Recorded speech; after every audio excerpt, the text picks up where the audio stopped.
Okay, Mike, we'll talk about the things I like setup-wise first. Club face is squared up behind the ball at a good 90-degree angle. Perfect.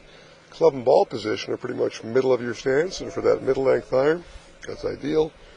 Posture, pretty good positioning to the lower half of your body, a little knee flex, but we could stand a little taller, a little prouder, a little too much of a kind of hunch in the spine. So the biggest you want to do is try to always think of having a little tilt from your ear forward, and really your chin should always kind of slightly be more prominent. You have your chin out from your neck, and you're still able to visually see the ball. You know that you're well balanced, right?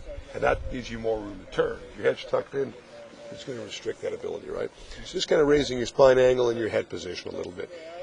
Finally, stance width tended to be a little wider than your own shoulders.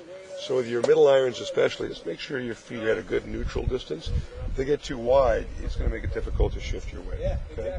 Just basic things like that. We're going to watch how the club goes away from the ball now. So you can see that the club goes back in a pretty direct path with your arms and hands taking it away. Then you set your wrists and the club in a pretty good position. What happens is we get a little narrow. See that golf shaft almost folds onto your shoulders there? You want to keep a little more width.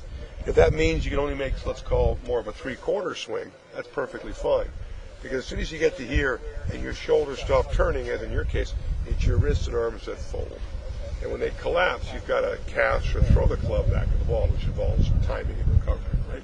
So you're going to see that you've re-extended the club off your upper body position.